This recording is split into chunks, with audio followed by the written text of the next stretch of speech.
To the Economic Development Committee. We have lots and lots to cover today. So we're going to start out with the approving of the agenda from February 16th. Make a motion to so approve. Second. So this is, Oh, wait, from Yeah. today's agenda, I'd like to make a motion to change the order of the agenda. okay, I have a presentation and I know a number of city councilors were interested in hearing it. And I believe some are listening in, but they have a limited time period. So if we could move me up in the order, I would appreciate that. I think they would as well. we're just going to flip flop you and Travel Oregon and Wella, correct? Actually, if you can put me ahead of community partners, because I know Kim has to leave a short period. Well, I as think well we're as- going to move 2.3 down to 2.4. So we're just going to make some adjustments. Is anybody opposed to this? Just to be clear, what are your adjustments? So we're going to move Paul after 2.2. 2.2. And then Wella will be 2.3 and updates will be 2.4. Yes. I have a second for that. Need a second. Thank you. Got Uh, one, two. Vote. All in Aye. favor? Aye. Okay. Any opposed? Okay, we're good. And then I need the approval for the meeting minutes from January 19th. Make a motion to approve the minutes from January 19th. Thank you, Brian. You, George. All in favor? Aye. Thank you. Any opposed? Thank you. And then 1.3 is public comment, and I do believe we have public comment today, JJ. Yes, of course. Great.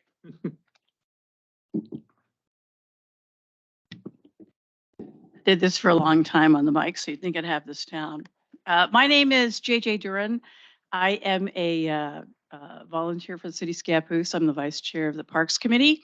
I also coordinate with Jeff Weiss, the exceptional partner that I have in doing movies in the park, which we've done for 5 years in a row. Last year, averaging 500 people per event, which was pretty exciting on a very small budget. And so last year we did Earth Day, which I got involved in very late in the game, frankly. And so I wasn't able to do much, but I'm on it now.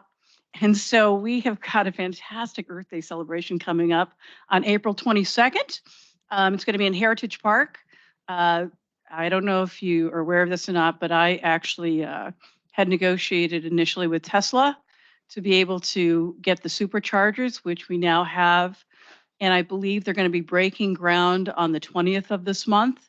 Columbia River PUD is also providing 2 additional chargers, which they've spent close to $140,000 for. So it's been a lot of work, but you know, we've all been very excited to see the progress, because that's going to have tremendous benefit to the economy, because with those chargers in place, because they're going to be, Jeff, they're going to be like going to be like in the parking lot area of the library, correct?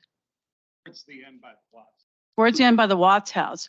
But the real benefit for that business-wise is that people will have to charge their cars 30 to 40 minutes, and they just need stuff to do. They need to spend money, they need to buy food. And so that's going to be a huge boon to this area. And we're hoping that we'll be able to do a ribbon cutting on April 22nd as well.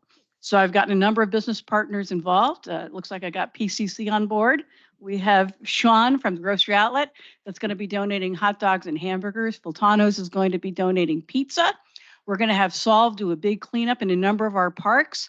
And we're going to have a couple of the auto dealers coming down demonstrating electric vehicles. And we're giving away a free electric bike. So free food, free fun, and helping our planet, which is one of my really, really essential goals in life. Thank you. Jay, that sounds wonderful. Yeah, and I've got flyers. So this is just a mock-up. But yeah, we have Les Schwab, Fred Meyer, Columbia River PUD, Grocery Outlet, of course, Scappoose Library, the city of Scappoose, and looks like I got PCC hook, so we'll get more. And Paul's helping, so he's an amazing member of our committee. So we're just very, very lucky to have the volunteers and the help that we've got. Well, please leave me a flyer and I'll ask my landlord if I can put it in my window. Oh, Well, that would be great. Oh, and Starbucks is also involved. Thank you. Thank you. Any more public comment? Thought we had one more.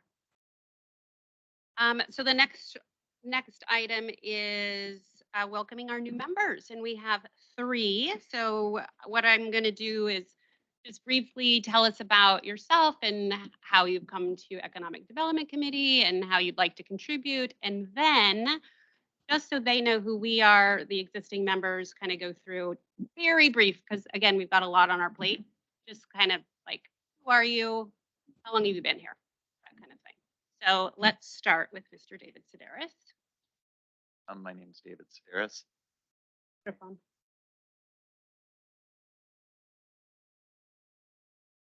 My name is David Sedaris, and I am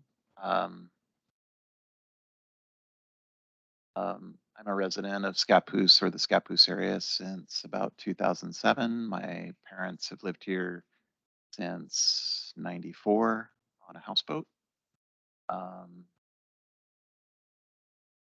We've done the majority of our business up until about 3 years ago in Portland, and I decided to focus more on Columbia County. So we've been doing remodeling, additions, new construction, development out this way for a long time, but more focused or laser focused in the last 3 or 4 years. Fantastic. Thank you. And our new City of Scappoose City Council member and our new liaison, Andrew. Now you have to have one, and Jay will tell you have to have one.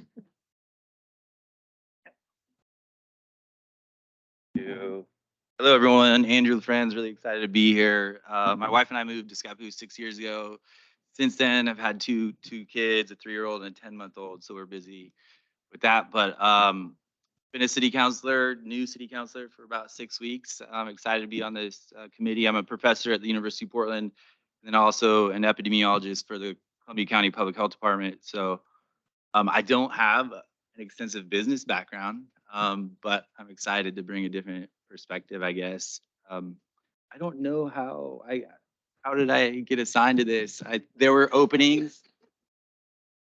Yeah. I was basically assigned. Yeah. I will say this though, it is kind of exciting to be put on a committee that is outside of my area. I'm excited to learn more about the small businesses in the city and just learn a lot on how we as a council can help. So thank Small you. and big. Small and big. Sorry, Small I and know big. that. There you go. See, I'm already learning Yeah, how got you. not to describe the businesses. Okay, wonderful. And our newest PCC liaison, Patty Hawkins. Oh, I get to sit at the microphone. My name is Patty Hawkins. I'm the new director over at PCC OMIC Training Center. I'm really excited to be part of the committee. I mean, our goal at the training center is really to train a skilled workforce. So we have a direct connection to the economy here in the city. And we have lots of great events happening. We have a job fair coming up on April 27th, where we are really hoping that the community can come in and drop off resumes to businesses that are looking for employees. We're having a Fab Lab grand opening, so on May 12th, which will be really exciting. We not only want to be a hub for advanced manufacturing, but we also want to be a hub for the community. We want the community to come in to the Fab Lab and have parents bring their kids in and do fun activities. So I'm really excited, and I'm hoping that this will be a great collaboration. So thank you for inviting me. Fantastic, thank you. And Sean, would you like to just, again, teeny tiny introduction? Yeah, Sean with Grocery Outlet. I think this is my 3rd meeting now. So it's been good. I own a business. I own the Grocery Outlet, and I wanted to join this to see how all the planning and the processing and how the whole system works, so that if I venture into other businesses, I can learn something from everybody here and, with the city and the way it works. You. Jeff? I'm Jeff Weiss. I'm the head of the library. Been on the committee, I think, since 2018. Yeah. And Not longer. my place was it's an adjunct. It was created by the former mayor who asked me to be on the committee. So I don't vote because I live in Washington. He gives a lot of value. Brian? Hi, Brian Rosenthal. I'm vice chair of our little committee. Along with George and Christine, I'm one of the 3 remaining original members of our committee.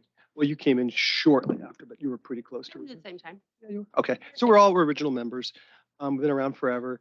And that's it. Got all your commercial real estate, none of that. Well, I have more commercial spaces in town than any other commercial landlord. Primarily geared towards small and medium-sized businesses. The city is one of my tenants, and they actually have the most square footage of any of my tenants, so. And I'm Christine. I've been on it obviously since Brian. I own a small business and I want to bring a hotel to our town.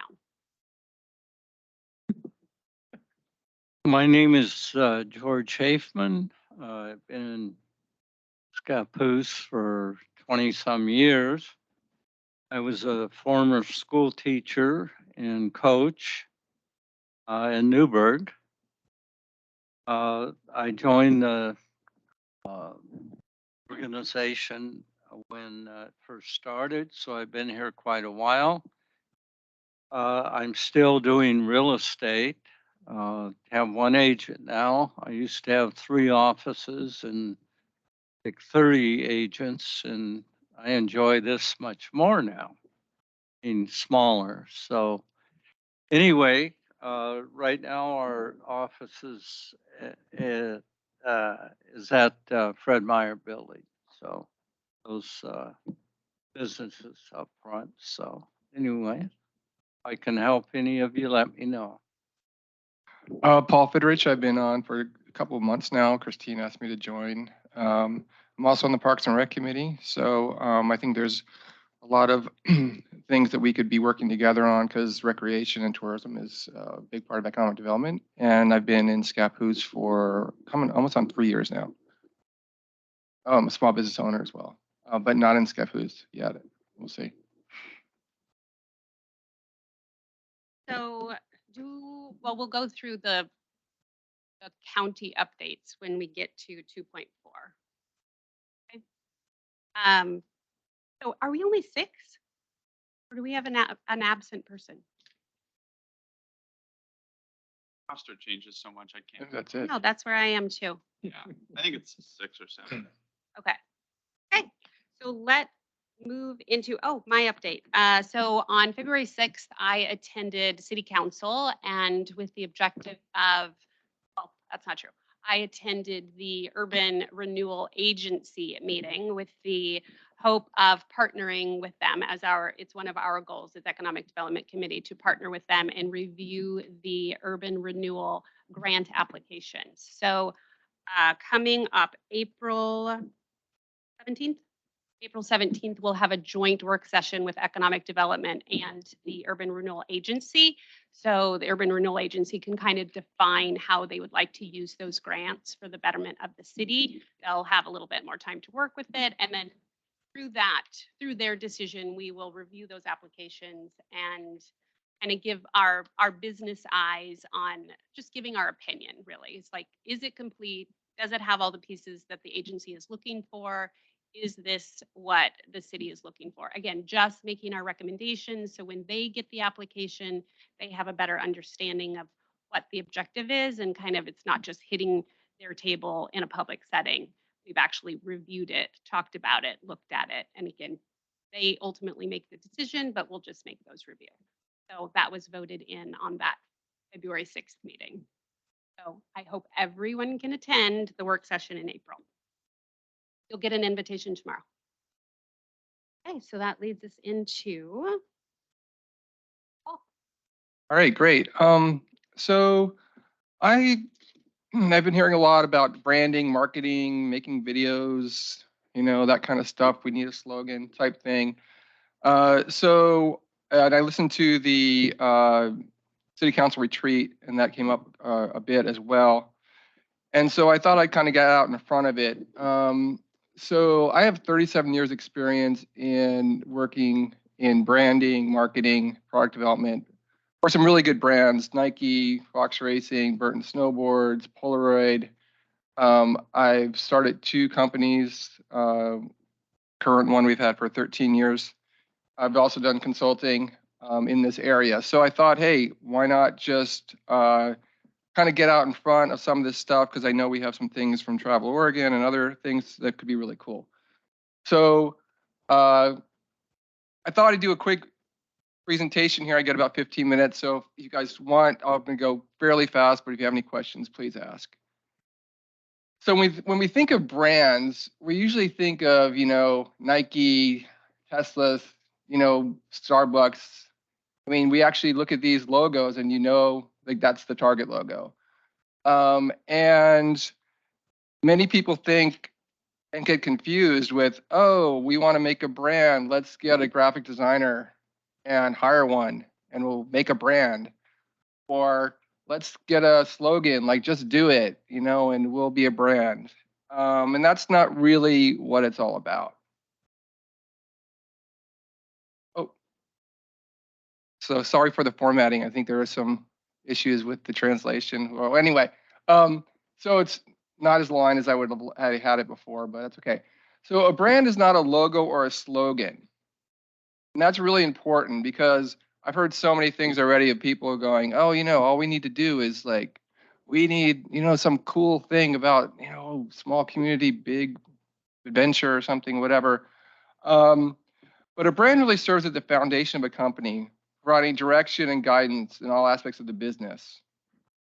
And from product development to consumer engagement and resource allocation, a well-established brand informs and shapes the decision-making processes, and eventually takes a life of its own, inspiring and influencing employees, partners, and customers alike. So basically, the brand starts to kind of, once you have a good brand, it actually starts to make its own decisions for you. Like, so for instance, Nike's never going to come up with a restaurant chain. It's just not their brand. And consumers would be pissed off if you saw Nike restaurants, because that is not what they're about. So the brand actually starts directing your decisions and also influencing the customers. The customers are actually influencing back. So everyone's been there where they've seen like, oh man, why are those guys doing that thing? It actually gets people upset, and it actually breaks your trust to a certain extent. So really, it's about this brand and the DNA of the brand that actually gets a life of its own. And then after that, then you can start to establish the other stuff: the logos, the fonts, everything else, the videos, the marketing speak, the commercials, whatever. So, Nike didn't just start with just do it. It was really about the athletes. It was about Bill Bowerman and how he actually went, he was all about making a better shoe for the track athletes and solving problems because they didn't have a good shoe to run on. That inspiration of their origin story propels their brand every day. It's not just the logos and everything else. Next, please. Okay, so again, sorry for the formatting error. So what makes a great brand? So uniqueness, it stands out from the competition, right? Consistency, I just talked about that. Brands need a consistent look and feel, but they also need to be consistent in their actions. Relevance, so it needs to be relevant to the target audience. So whoever your consumer is, you need to be relevant. Memorable, so all great brands are easy to remember and easy to recognize. Emotional connections, this is a big one. So what does emotional connection mean? Well, I think that when you think about a brand that you really like, it usually is creating some sort of emotional connection with you, whether it be Tesla because it's, you're into green Earth Day celebrations, or like if you're really into fishing and you had a great brand and you're thinking about the great things it did for you on your fishing trip, you're creating these emotional connections. And that's what great brands do. So trustworthiness, that's what I was talking about before. It's honest and it builds credibility with its audience by delivering on promises and maintaining high standards. So when you go into a Starbucks, you know what to expect, right? And you also don't expect it to do something that is completely outside the brand. And it's more and more important in this day of social media, because if you lie or are untrustworthy, it spreads very quickly in social media. Adaptability. So brands have to be flexible and be able to evolve. So just because the DNA is obviously what you want to create and it becomes your foundation, but you still have the ability to be flexible and adapt. So Nike has obviously grown from being just footwear to being about apparel and other things for athletes. And last is cohesiveness. So basically, cohesiveness means that it's going through the mission statement, the values, and all your messaging. So it all goes back to aligning to what the brand's all about. So it's really important that whatever you're doing, whenever you're talking to your audience, that you're consistent with your messaging and you do it in a way that your audience is expecting you to do it. So that's about branding. What I could have done is that could have been 2 hours on this subject. But now let's start talking about community branding, because that's where we are. We're a community. So first of all, I think you're going to notice that I didn't say city branding.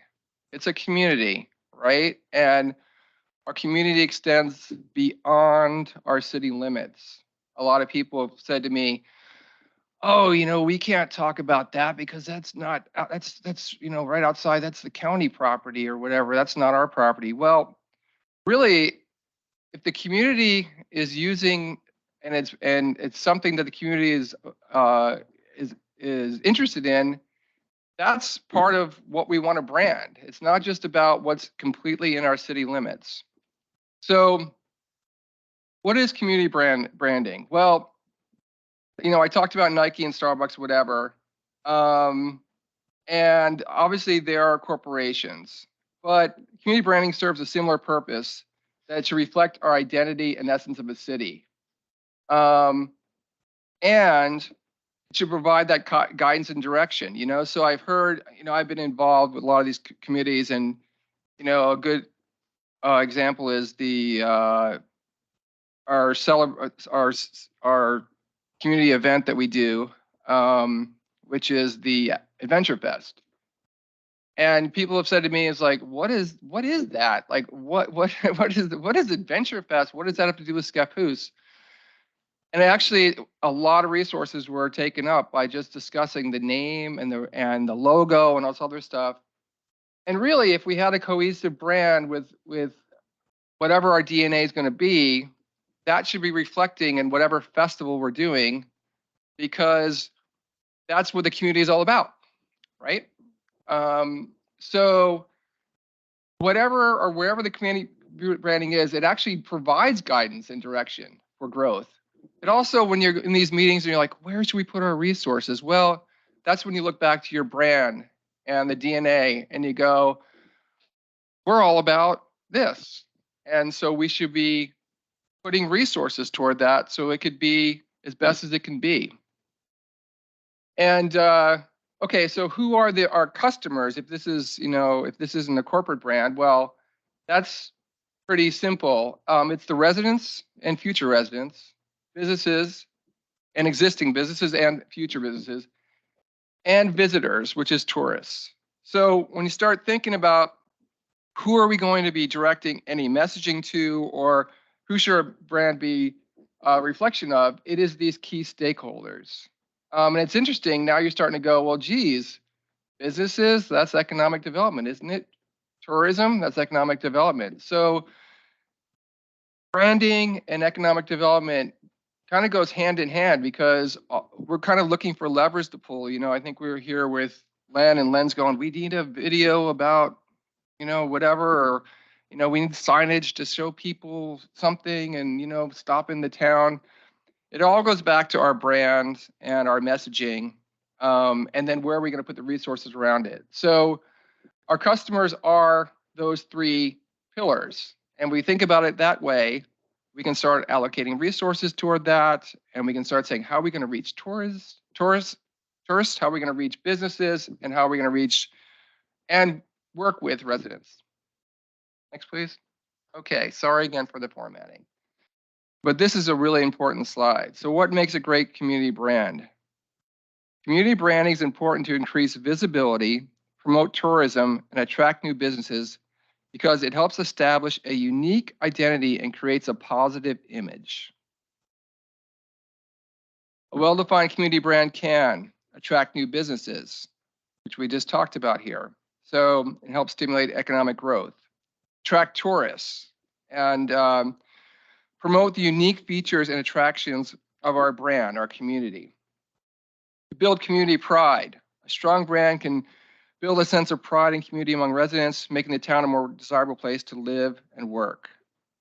And establish credibility. So a well-positioned brand can establish credibility and legitimacy, making the town more attractive to potential investors, residents, and obviously tourists. We want to stand out from the competition. Who's our competition? Well, it's a crowded market. So if it's tourism, for instance, you know, people in Portland can do many things on the weekends. And how are we going to differentiate ourselves from other communities? Or if a business is going to maybe come here, you know, why would they come here versus some other community? And then lastly, a strong community brand will help to define our priorities. So it will provide guidance for resource allocation and give direction on how communities plan for their future. All right, what does that mean? Well, we're in the 50-year planning process right now. What are we planning for? Who do we want to be? Who are we? Where do we want to put resources? How important is it for this versus that? I had an interesting conversation with Pete McHugh over there a year and a half ago about the celebration centennial, because I was helping him on past, present, and future of Scappoose. Remember that, Pete?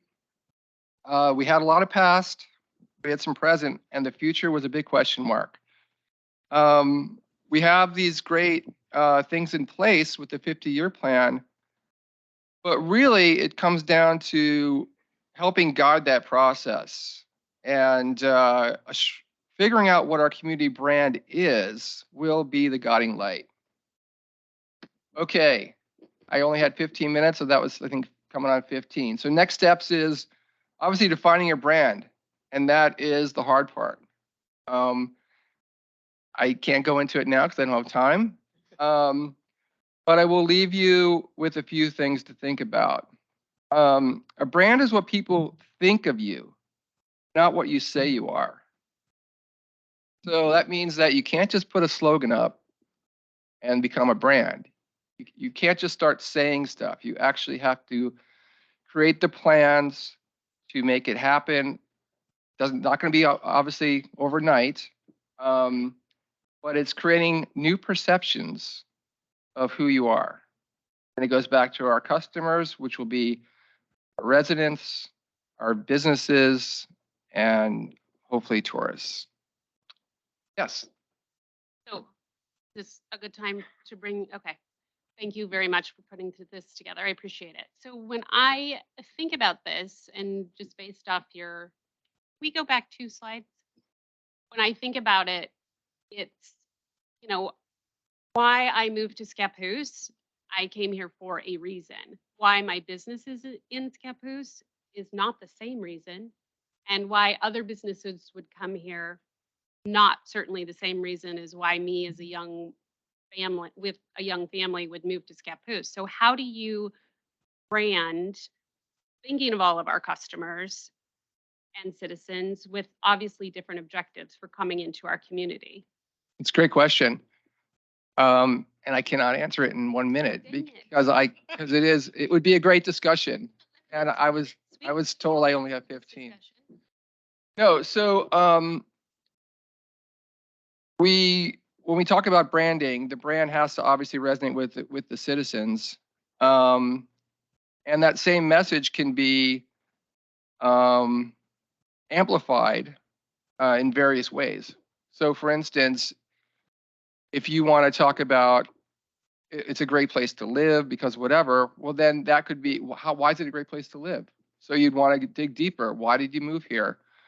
Is it about the recreation? Is it about the open spaces? All of a sudden you're starting going, oh, you know, we could amplify those things and make them more important, whether it be we spend more money on it or we also amplify it through marketing measures to make it more interesting to tourists, for example, or for businesses. A lot of businesses, you know, businesses come and for many different reasons, but a big part of it is you still want to have an emotional connection. You want to feel like I want to be here, right? I mean, Community. yes, community. Land, I mean, yeah, land is great, you know, and people want to have land or whatever else. But I mean, I have been in businesses so I'm part of Built Oregon, which is an entrepreneurial engine. People pick cities for the strangest reasons. Not, you know, oh, we're moving our business. We're going to build our business in Hood River. Why? Because I like to mountain bike. That's it. I mean, I want to be where I want to live. I want to feel comfortable. I don't want to have to drive there. I want to raise my family there. That's where we're going to build our business. Well, it's not the greatest for whatever. Yep, I know, but I'll deal with it. So again, I can't answer this in just 1 minute, but we'd have to mind that. And then we'd have to amplify what we feel is most important. And it can be done. And it is a difficult proposition. So this is one of our goals, is to make suggestions for council to start thinking about creating our brand. So again, just based off what I had said before, I moved to Scappoose with my small family because I wanted to live.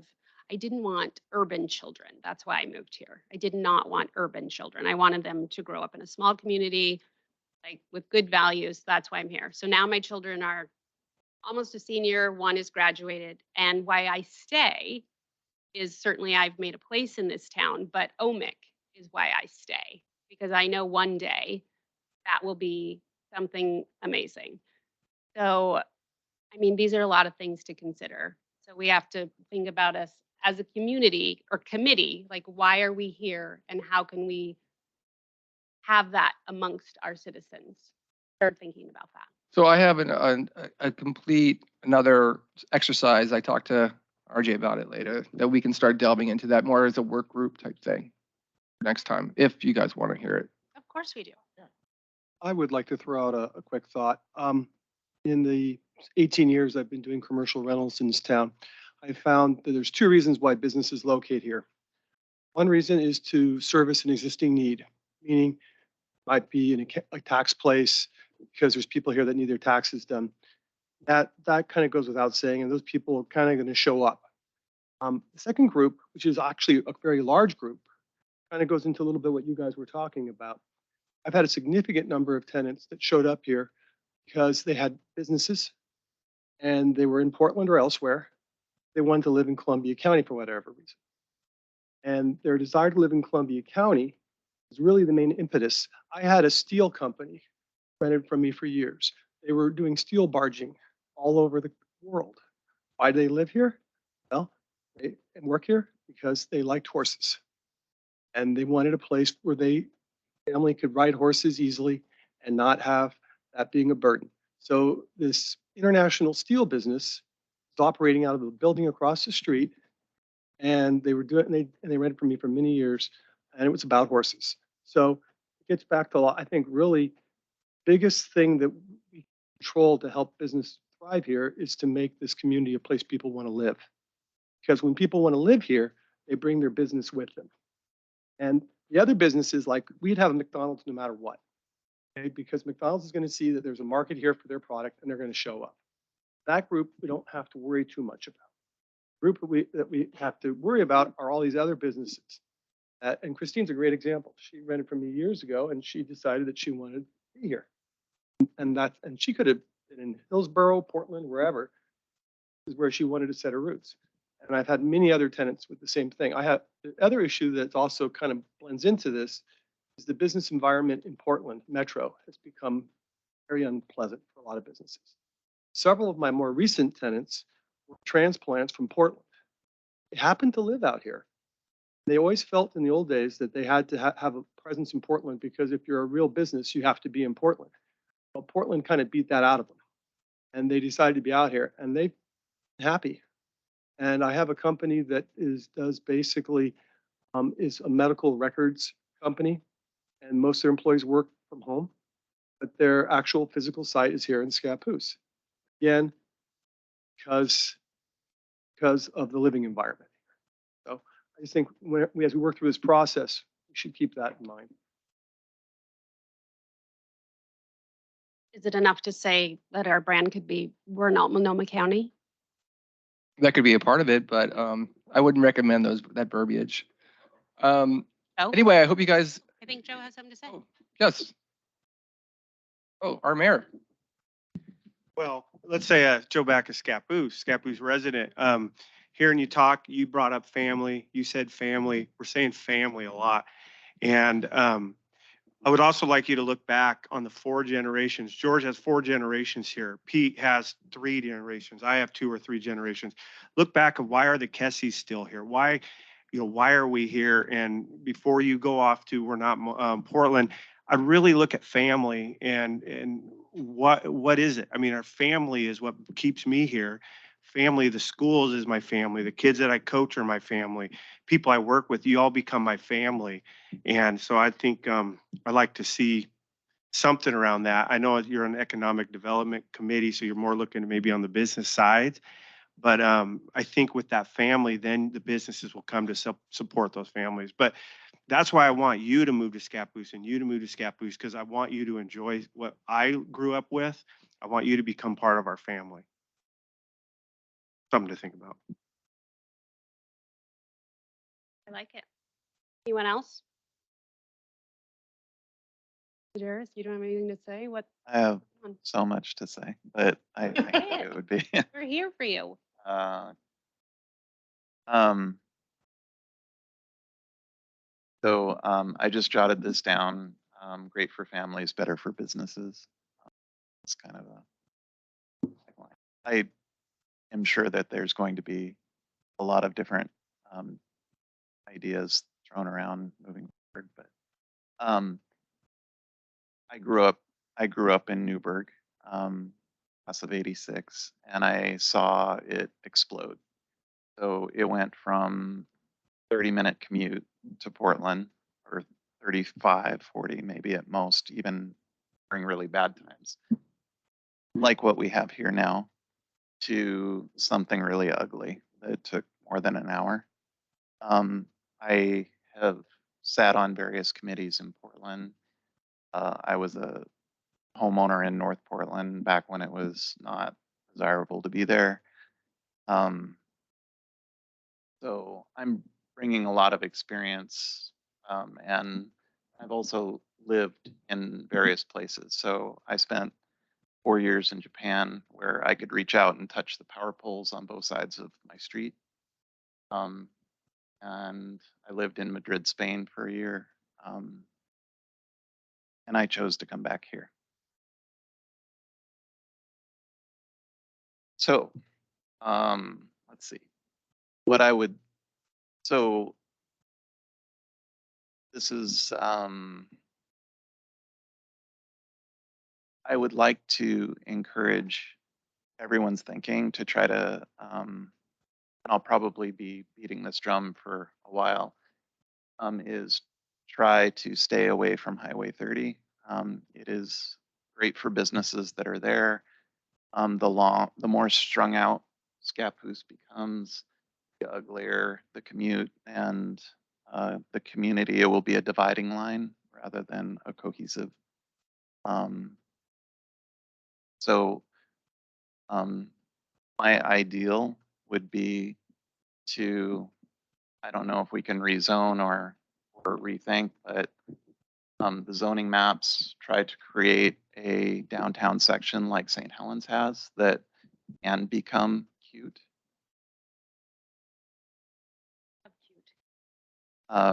Because right now we're not cute. We're someplace you drive through. And yes, the people are great. Yes, the schools are great. But it has no attraction at this point, or very little. Let's see. Does my time run out? We have about 4 minutes. So anyway, yeah, I could go on, but let's see. So I see on the development side, what has come has been very large subdivisions, usually put in by Wall Street companies, and they are looking for, or they're promoting cheap housing, and that seems to be the main thing, is cheap, cheap, cheap. And I'm not saying that that's wrong, but that can't be the only thing here. Talk about livability versus affordability. Right. So part of going back to touch on what other people have said, I moved my business out here primarily because of family. My parents lived here and they were getting older. But I also knew that I wanted to live on a bigger piece of property, and this was a very affordable option and a nice option. They had 5-acre parcels in Ridgefield and other things that had major issues at double the price. And the places here were without issues and without crossing the bridge. And that's so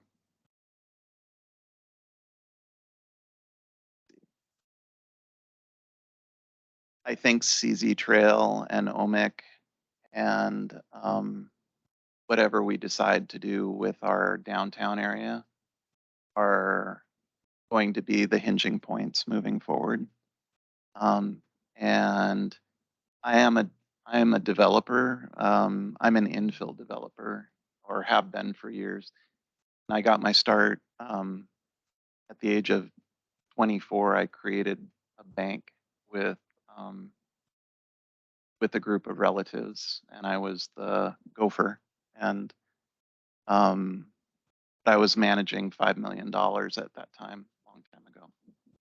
And we would go in and we would build houses in existing neighborhoods that were affordable, better than what was there, that sort of thing. So we were the evil neighborhood changers that got the short end of the stick for 6 months, but the neighbors never had the bravery to talk badly to the people who moved into those houses. So people don't want to see their neighborhoods change, but they are not going to throw out the newcomers either. So anyway, Thank you. Any other questions on the presentation? I have a lot of things about brand exercises that we would get into all this if you guys want to do it another time. We do. But if there's any other questions on the presentation. All right. Hope you guys enjoyed it. Thank you so much for preparing it, putting it together. It will be a foundation of our goals for 2023. Thank you. And now I introduce Wella Negelspa.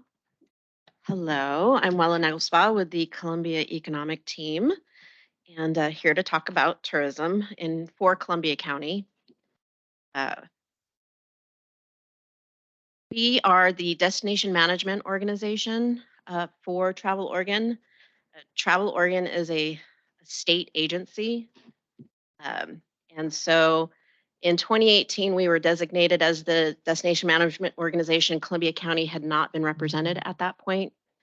A little bit about the county as a whole. We've got 6 very distinct and different communities with different personalities, different downtown areas and such. One big thing about us is we have 62 miles of the Columbia River.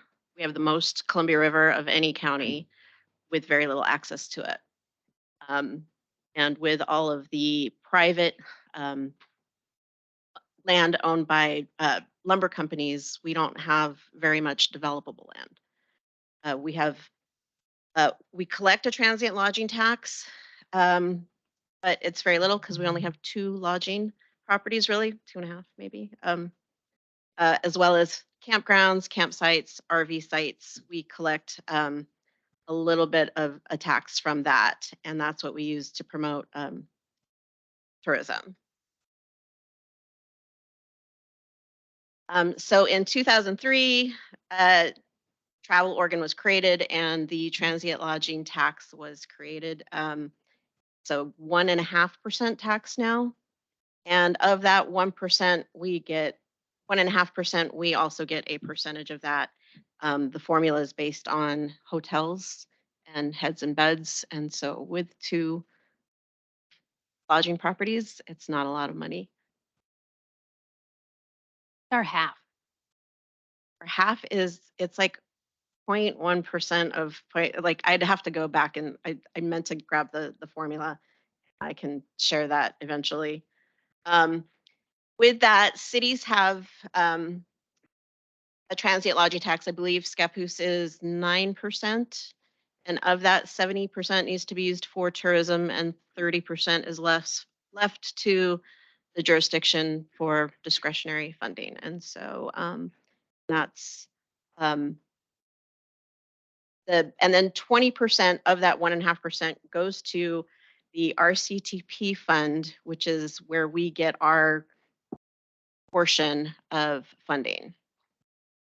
Regional Cooperative Tourism Program. Program, which they're about to change that because Travel Oregon is going through a reorganization. And one of the things that's tying into your conversation today is their new strategic 10-year vision. The pandemic has made them kind of reassess and look at how they've been marketing and doing things. And when the international market had to shut down, they realized that they really needed to focus on Oregon for Oregonians. And so the new 10-year vision is going to focus more on livability and creating assets that are not just for tourists, but that the community can enjoy. And really, when you have nice things, people will then want to come and visit. Just something we've been kind of doing. What property does Scappoose have to collect a transient Campgrounds is about it. Yeah, one small county. Yeah. tax? That's the only thing that came to mind. I think, yeah, I was looking at that. I think it collected maybe $3,000 in 2021. Yeah. So.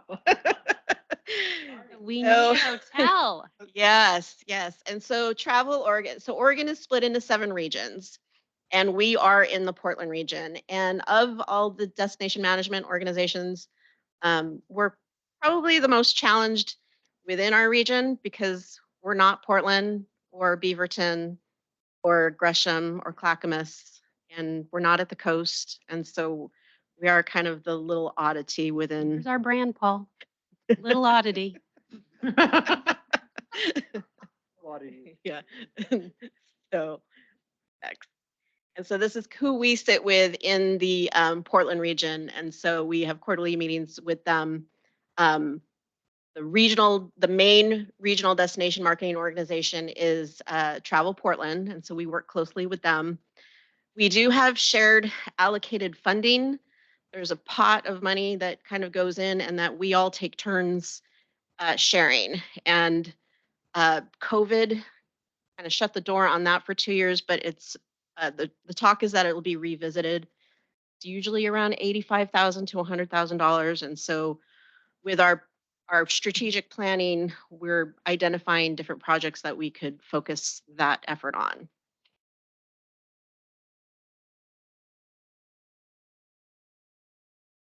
And so some of our milestones, we were selected as a DMO, and we created a tourism initiative, which Commissioner Garrett was a part of. We came up with a destination development strategic plan.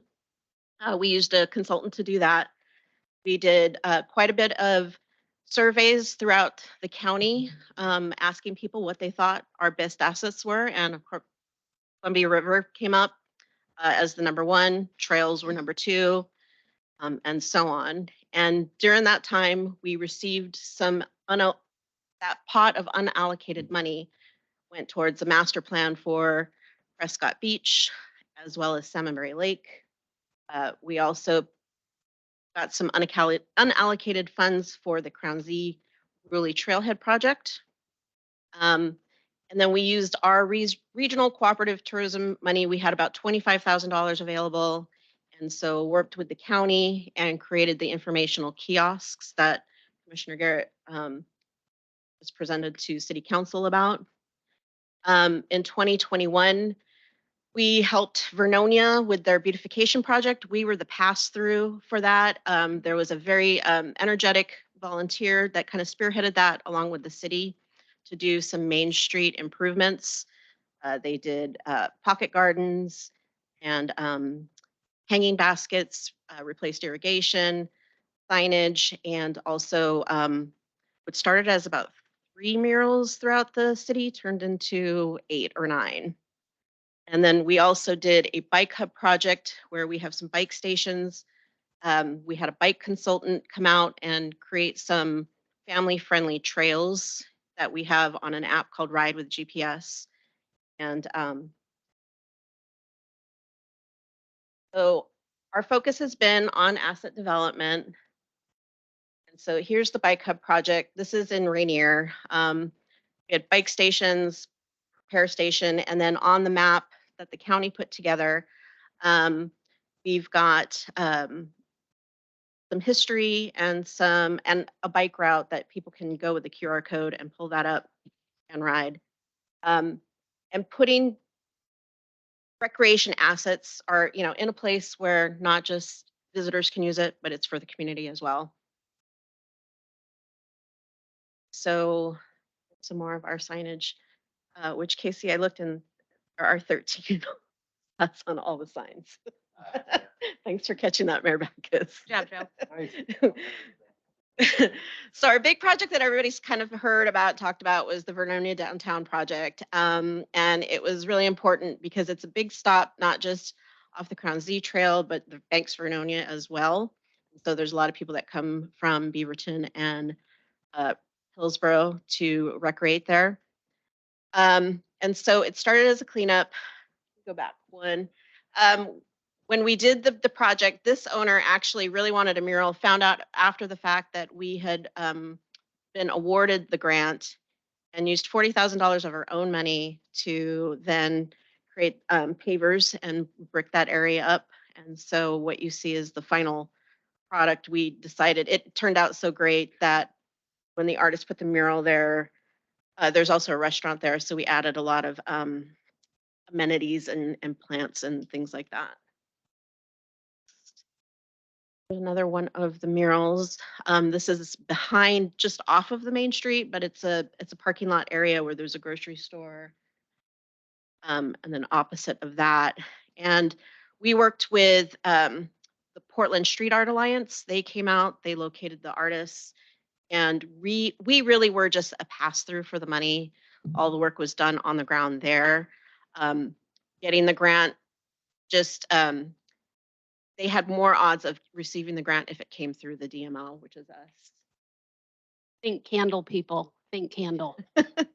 Here's another one. They ended up with the extra deer in the middle of the night. Apparently, the owner of that property and the artist went out for some fun and decided in the middle of the night to paint an extra mural, which thankfully the city administrator was okay with.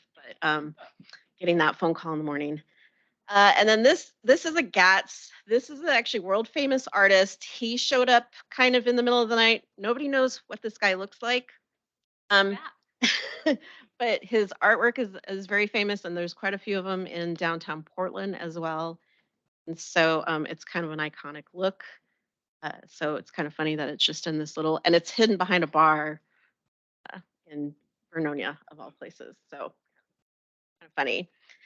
Here's what the city work did. This was $10,000 where all the trash cans were replaced with planters, new trash cans as well inside that waste management could work with, and it really improved just the overall look of downtown kind of overnight. What was that on the side of that?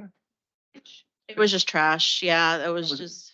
Fish. Was fish? Oh, the salmon. Yeah. Salmon. They had, those were ones that were already there, and when one day I guess waste management got really frustrated with them and just took the whole trash can and threw it away, and they had to go hunt down all of their metal art at waste management. So that The was, salmon goes back to the Salmon Festival? Is that how? yeah, yeah. Which would be a branding thing Just for kinda them? their, yeah, which is their Mm, brand. Just saying. Yep. And so then our next program, we were selected as one of 11 communities throughout the state to participate in a Destination Ready program. This was a collaboration of the county, the port, we had people from all the cities, staff actually, and we worked with Destination Development to kind of look at what our main projects could and would be, and as well as staff capacity. And we had some projects rise to the top. Outdoor dining is still kind of number one on the list with Travel Oregon, as far as dealing with the aftermath of the pandemic and just having that those kind of facilities available is something that I'd like to see. But again, our natural asset, the greatest asset, is the river, and so Prescott Beach, Sand Island came up. Chapman Landing also came up, but we know that that's a project that's going to take a lot more effort and probably a lot more money. So it's kind of more down the road and not tomorrow thing.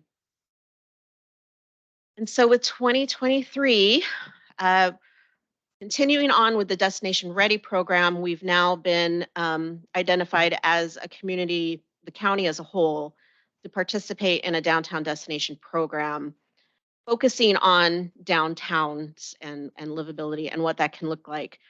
We're unique in the 11 communities in that we're a county-wide program, and not a lot of the other projects are very city center focused. We're looking at what Wallowa County is doing because they're doing a county-wide Main Street program right now, but it's Travel Oregon is working directly with the Oregon Main Street program, and it's going to be, they're calling it an a la carte type of program, unique to each one because we're all really different. And so we're not sure how that's going to look, but we will be having a steering committee that's going to identify some projects, and then we're going to have a larger community committee type meeting, like a studio workshop day, where Christine has already agreed to participate in and be one of the Scappoose participants. And so that is probably going to be between March and April. And so that's going to be our focus, and just kind of identifying, it's not guaranteed to come with funding, but it does kind of help Travel Oregon identify areas. And so when projects do come to them for grant funding, they're aware of them, and it helps them make decisions a little easier on what they would like to see going forward. And then branding, Paul, aren't you excited? We have just been awarded a $38,000 capacity grant from Travel Oregon to create a tourism brand for Columbia County as a whole, because we don't have anything just yet. And so with that, we're still working with some partners on gaining some more funding. We've got our RFP just about ready to go to seek some proposals. We have until December 31st to complete it, which we think is very doable. And this is going to be creating a tourism brand for the county that we will then promote out to visitors. And not just visitors, but for residents who want to, recreate. And also as a tool for Columbia Economic Team to use as when we're talking to potential investors and developers and, businesses to come out here. It would be separate from what the city would do, because you would obviously want your own identity, and this is kind of a big, broader type of thing, but that is something that we're looking forward to.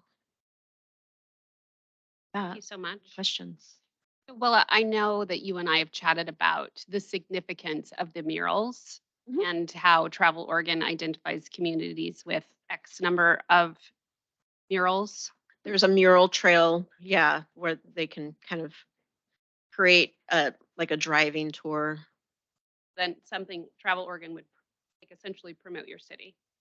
Yeah, and that's more of like once those types of things are in place, we as that's, the DMO can talk to the marketing department of Travel Oregon. What I have access to their what it's called the OTIS, the Oregon Travel Information System, and I've inputted most all of the hospitality, tourism, campsite businesses into that system. And it's what their marketing department uses for the travel guides. It's what their travel writers use to find stories to write about, so on.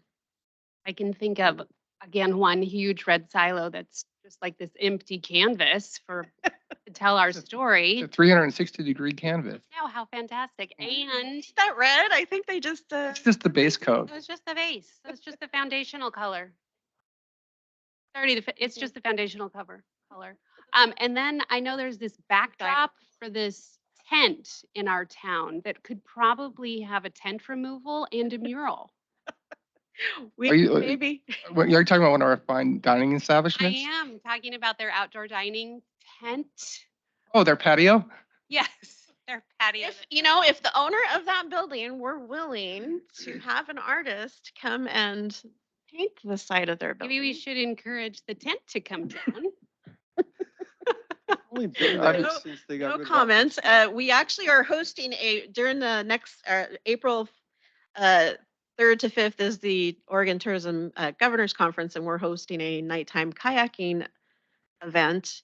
Are you going to have them stop at the weekend? Well, we also have some Travel Oregon commissioners that signed up for the event, and so I'm trying to think about how I'm going to get them through Scappoose on the way Through to the dike. Through the dike. I was hoping maybe I could arrange having somebody standing there making sure the water's going on the. Just turn the light on the sculpture and they'll look that way. That's my hope. One further question on the mural first, sorry. Was how much were the murals for the side of the building, and did who paid for it? So all of that came through the grant. We priced that all out in order to ask for the grant. And so I've already shared with the staff the budget templates on how that works. That was Portland Street Art Alliance. They arranged purchasing all the paint, and because it's something that they do all the time, it's easy for them to price, as well as having the artists come stay in Vernonia for the weekend to finish those and all that kind of stuff.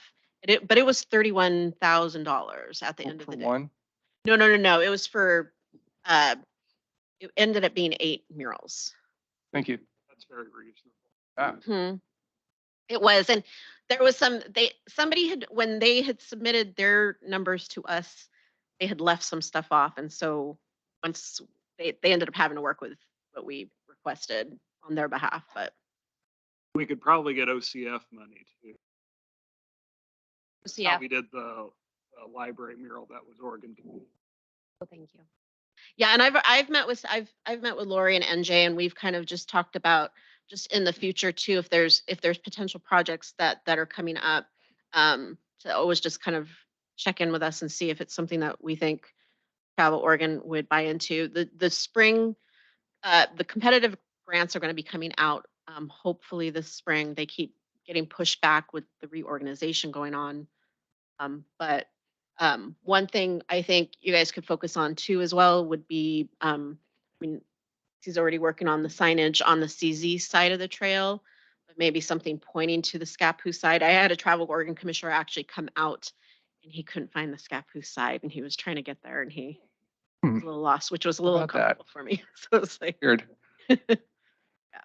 but So you talked about an enthusiastic member in Vernonia Yes. and city. So how do we become that person so we can that's up to show our enthusiasm? That's up to you guys, but I mean, she did most of the work on getting, the quotes for the plants and things like that. The city got their own quotes for the trash cans and the hanging baskets. Uh, and then a lot of it, we also listed in-kind work, the Public Works Department, their time and effort in putting into that. And so, Fantastic. Paula, thank you so much for You're welcome. putting this presentation together. I appreciate it. I think you. we've learned a lot about I our have a question opportunity. for the last slide that you went over. As part of the grant money that you're getting, is that going to create maybe like a tourism website for us, or is it? We'll probably tie it to our website and so the economic, and we have a tab on our website for Visit Columbia County that will probably tie into that. It's kind of just the overall thing of what we do as the economic development entity. Yeah. And it was kind of why CET was chosen to be that because we were the only entity that worked countywide. Because it would be good to have everything promoted at once and living, well, across the border anyway. We normally go to parks every weekend and trying to find information about the different things to do in Columbia County. It's very difficult. Yeah, and we've got every city tied to our website as well as I know I need to get Wild Columbia County tied in as well. They're a good site for that. And I think right now in the OTA system, we really only have the county campgrounds in there, not just basic parks, but that is something we could ask them about.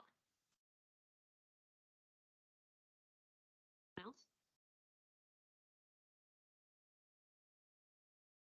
I was going to ask if the murals skate park qualify for murals of interest. Oh, yeah.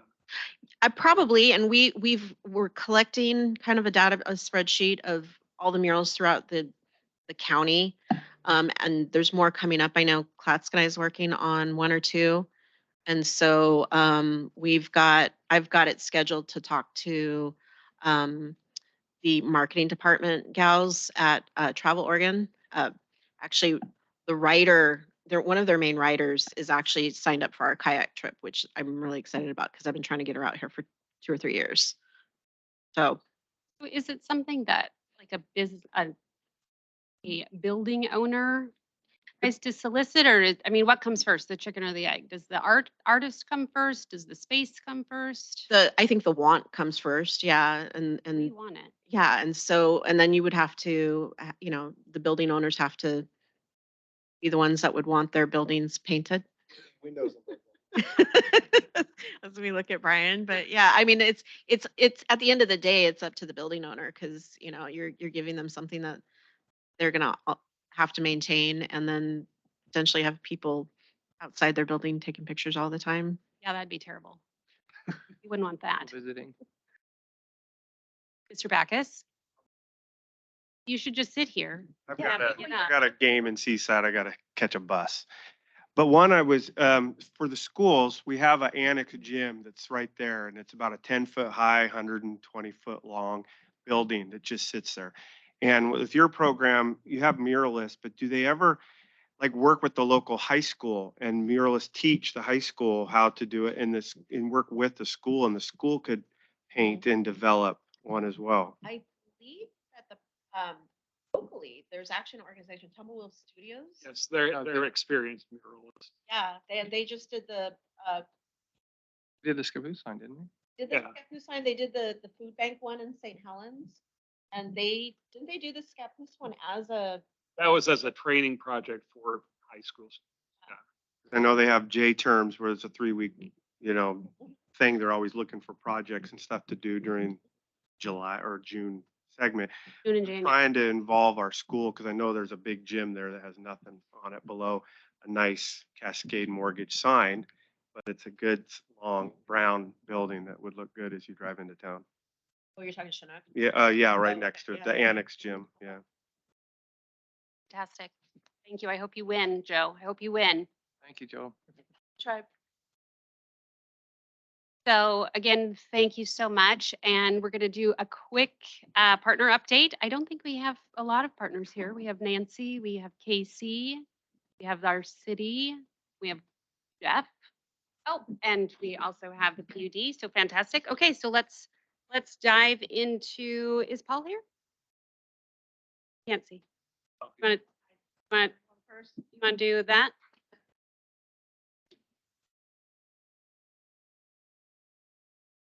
This is Columbia Economic Team, Paul Vogel, but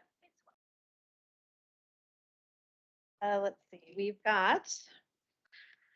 We're approaching March 1st will be our 1-year anniversary of the SBDC Center. And Jason is he's about up to 85 clients. that's fantastic. Majority are women-owned businesses. Even more fantastic. And they're currently this week, he's partnering with Sierra with our Keep It Local program, and they're offering free marketing for success classes. Those are both in person and on Zoom. And he's working with the SBA right now to get some funding to bring on a part-time advisor to assist him because as you can imagine, 85 clients is quite a bit. The Keep It Local program, she just tallied the holidays campaign and a record-breaking $559,600 in local spending countywide, which is an increase of $168,000 from last year's record. Fantastic. 88 businesses participated, which was a 10% increase. And the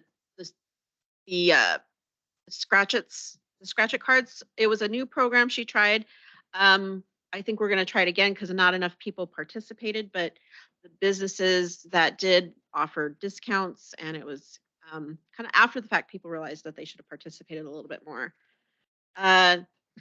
Next week's marketing series classes are going to cover Facebook and Instagram. And the 2 classes afterwards will be covering website and SEO best practices and how to sell products online.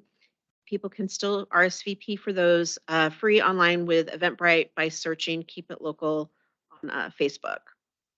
And the Keep It Local website is about to launch at the end of this month, and that's going to be a countywide directory and search engine, and businesses will go and prepare their own content and put it on there, and that'll give them more exposure through that. And then from that, we'll also be pulling information and tying it into the local program, LOCL, that Travel Oregon runs. And so kind of a cross marketing with that. CET itself, we are taking on the Growing Rural and Oregon Initiative, which is funded by the Ford family for 3 years. The Greater St. Helens area was designated by the foundation, but they've asked CET to be the host of that. And so tomorrow, there's some interviews going on for the navigator for that. So that's up and running. And that GROW program is kind of an incubator type system for small businesses. It's fairly new. It's been done in Klamath and Independence and John Day. And so our community was targeted as something that would benefit from it. And when we kind of started looking at it from St. Helens, it was something that it'll start with St. Helens, but it's probably going to grow to be, no pun intended, something that the whole county community can work on.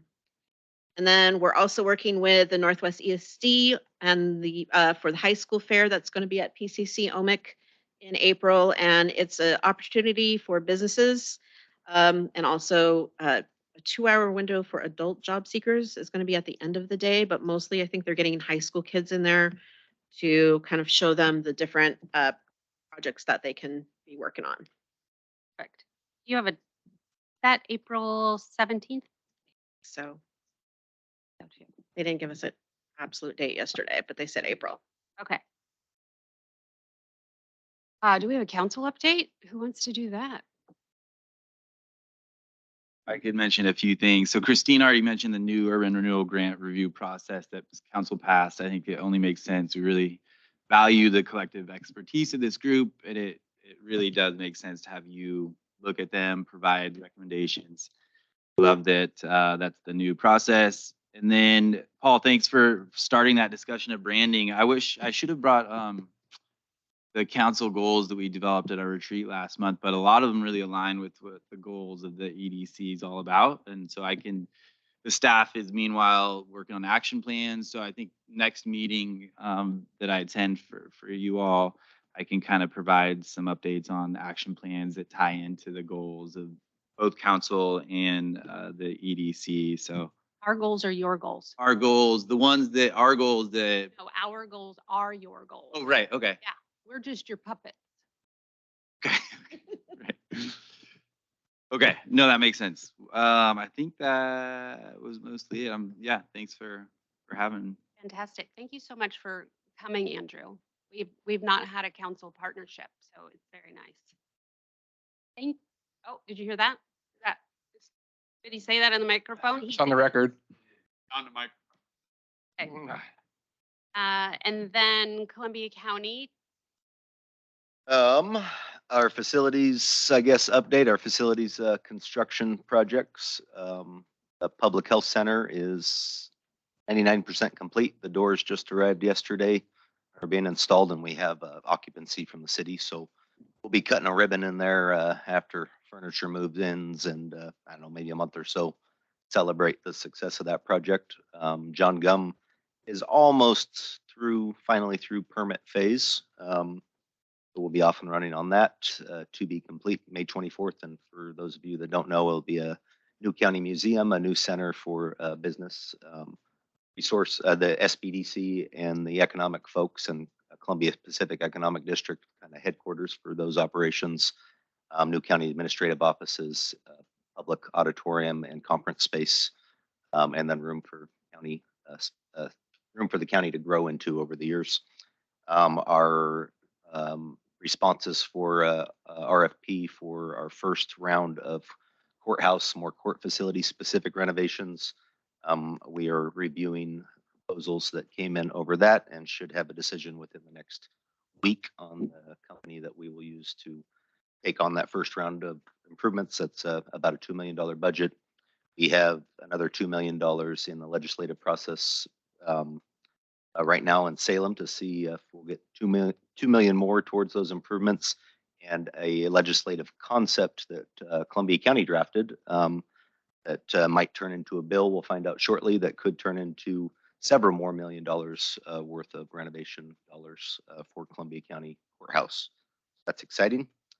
Well, let's see what else we have. Our interpretive signage campaign was mentioned earlier. Done, I think we're at 35 structures now installed on the Crown Z Trail. A few Weyerhaeuser signs are going in to talk about timber practices in Oregon. Those proofs are almost complete, so those should go in the next few months, and then several more at the Holst Trailhead. We've been working with the city of Clatskanie and the city of Rainier to install historic interpretive signage in those towns that will match Crown Z signage that's already been installed, and the city of Scappoose has just agreed to form a committee and work with us for a series of that same signage along the Scappoose section of the Crown Z Trail. Like that it's all cohesive. Yes, cohesiveness is good when it comes to that, and they're quite popular. The Travel Oregon, one of their consultants is proposing the same signs for, I don't know what area it is, but Chris Bernhardt is proposing the same signs for another area in Oregon. So maybe we'll set the stage for that look and feel of signage around the state someday. Let's see, beyond that, well, Commissioner Magruder and I just got back from Washington, D.C. last night. A great trip, but I guess I volunteered, but I will be on the National Association of Counties Arts and Culture Commission. And I hope to leverage that position to bring in dollars for public art. and Hello. museums and all the great stuff that we do. So I'm excited to be on that commission, and there's only about 30 active members nationwide at the moment. So fingers crossed that comes in handy. Fantastic. Thank you so much, Casey. And I don't think we have Josh here for OMIC and PCC. She had to step out. You know what? One more. This is important. Coming May, we will have a law enforcement levy on the ballot for enhanced law enforcement in Columbia County. We need that. Not only for the county in between all of the cities, but also some added backup within the cities. So in my mind, that has very much to do with economic development, safe communities. So I hope that as that campaign starts coming out, get support from local businesses and the cities throughout the county. Great. So much. Nancy, floor is yours. You have to find a microphone. To find a microphone.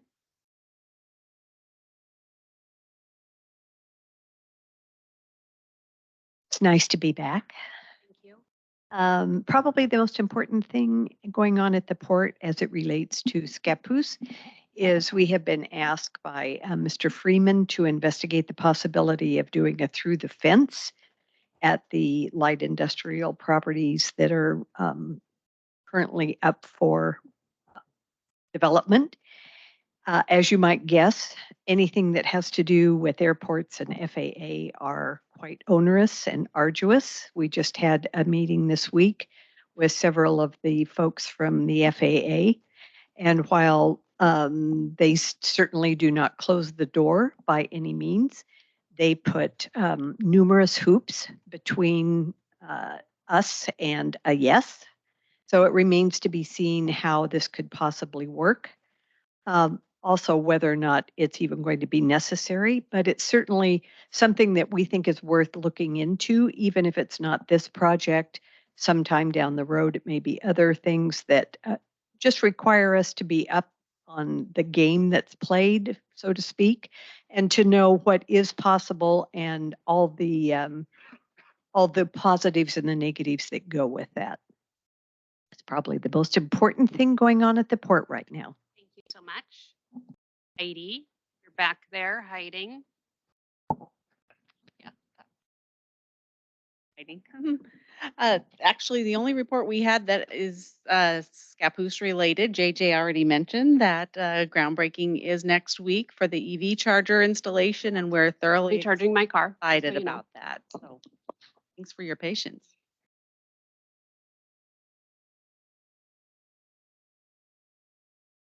Beth? So we partnered, I think I mentioned this before, with Oregon Gonna pass out? HSU and Walking Study. It started recruiting yesterday. And on. Sounds good. And there will be we've started recruiting people. There will be in April a big kind of celebration for that maybe we can tie in with Earth Day. And the study is to study whether minor amounts of exercise help and community involvement help improve health outcomes in people who don't exercise much at all. You already have all your volunteers? No, I've had one person sign up since we launched yesterday evening. Maybe we should have the 6 of us. That would be fun. Do you exercise Oh, more than Paul 3 does. times a week? Oh. I think Paul's right out. I'm, Okay, I was asking is, so how long is the duration for this? 2 years. It'd be nice to maybe like do a milestone at Run with Neil. Ooh, that's a great We idea. have a new 3K walking route Yeah. this year that we're adding. That might be a nice, like everyone works toward Towards that. that, and Yeah. it's July this year. Okay. So it's not on the same weekend as the Adventure Fest? It is, It is? yes. The day of. Oh, wait, I know Same. when the walk is. The run is the day of. Yeah. But isn't Adventure Fest in August? Oh, did they move it to whatever the new date is? Whatever the new date is now, I don't know. They moved it twice. Okay. I'm only in charge of I it. don't know I don't know. either, so. Whatever the website says. Yeah, it's the same day. The other thing is that the Dolly Parton Imagination Library fundraiser last weekend raised over $6,600. Wow. So between that and the $10,000 we received from Columbia Pacific CCO I think right now it still is a commitment, but I don't think that's necessarily issued the check, but that will almost pay for an entire year of sending out books to kids. Very nice. Good job, Jeff. Always do such great work. And City of Scappoose, not but not. I Last don't but even know not what I can least. say. Thank you. I just have a few minutes, so I'm going to go through these fairly quickly. I got to get back for a meeting. So let's see. We have some upcoming inquiry meetings. We have an inquiry meeting for 3 restaurants, kind of a complex clustered together. Exciting. And there's 3 parcels just north of the previously occupied Sears building. So there's 3, they're single family residences kind of in the commercial zone. So they would look to remove those and put in 2 fast food restaurants and 1 sit down. Don't know what they are yet. They haven't said. I'll be asking during the meeting, but we'll see. Sometimes they don't like to share that. I was so excited and then what? Let's see. Fire. The other upcoming meeting for inquiry meeting is the fire district is looking to expand with another building in the future. So they just want to know some of our rules and regulations around that. We have the Peak Performance Gym that is under site development review, just completeness review. Right now, it does require Planning Commission approval. You'll probably notice, though, that they have been completing tenant improvements to the building, which is not typically how it's done. But we can't prevent the current building owner from, doing improvements to the building aside from land use. So they're doing that. We will schedule them for Planning Commission as soon as their application is deemed complete. And then we are reviewing Columbia Commerce Center's Phase 3 final plat, and that's out there on the east side of the airport. And we would expect that to record probably in the next few months. So again, that would just be additional land that's available for development. Ending. Thanks. Fantastic. Thank you How so much land? What was that? How much land? Let's see. Well, the entire acreage for all 4 phases is roughly 324 acres-ish. This would be the 3rd phase of the plat. I don't have exact acreage. I would guess it's somewhere between the first 3 phases around 200 acres. Is that fully developable though? Phase 1 has areas of wetlands. And so a lot of that, though, is within the runway protection zone, which wouldn't be developable anyway. However, yes, it is impacted slightly by wetlands. The phase 3 and 4 do not have any constraints. Jay? So just a few items to add in terms of things coming to this committee in the future. So I'm sure you all remember Tracy with the street lights who presented last January. So she had mentioned that meeting wrapped up with the EDC wanting to get quotes on different models. That's turning out to be a little more complicated than we thought. So we're going to bring quotes to the March meeting. So be on the lookout for that. Secondly, there is an organization called CGI Digital. They're a New York-based company, and they make free videos for communities with sponsorships to support them. So what EDC is going to do is council wanted you all to read the script and that CGI produces about Scappoose and make comments on the script, but also primarily use the script to think of what shots do we want when these sentences and paragraphs are being read. So you can recommend different locations around the city that are going to be in this final product video at the end of it. And then lastly, our annual town meeting, you might have seen, is scheduled for April 8th at 9 a.m. It will likely be at Scappoose High School, but that's not confirmed yet. Hey, but guess what, EDC? We have stuff to do. This is the most exciting time. 8 years, Brian, we have jobs.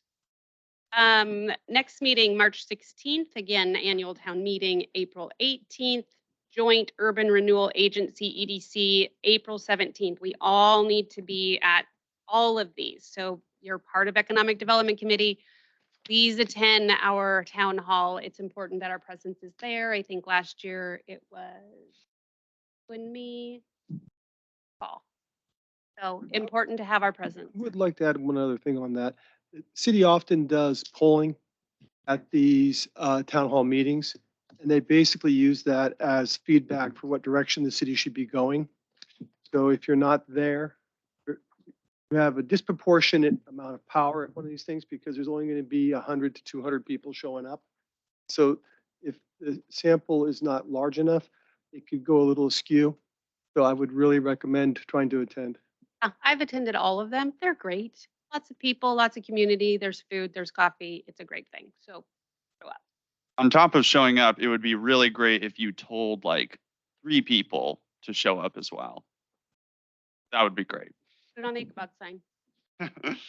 And then also, I mean, the EDC last year, and I'm sure in previous years, has had tables where, people who typically don't partake in daily or weekly city business get to talk and figure out what's going on. And for many people in the community, this is their one annual engagement with the city every year. So having an economic development presence would be big. So I had half, I don't even think I had half a table. I think I had a quarter of a table last year. I'd really like to have, maybe like a whole one. And are we putting 50-year plan? Will they have a table too? They'll have a table, yeah, but the 50-year plan won't be the same. Like last year, really, like the 50-year plan was the project we were talking about just because it was in its early stages and we were trying to get a lot of community feedback. That's not going to be so much the case this year, but 50-year will have a table so that people can talk with the team. Okay. I'm vice chair for that. So I could have a dual table. Yeah. Okay. All right. Well, thank you so much, everyone, for coming. Appreciate everybody participating. It was fantastic. Andrew, again, thank you for coming. Bella, thank you for coming. Paul, thank you for your hard work on our branding exercise that will carry us through into the future. Thank you, George. All right. Have a great month, guys.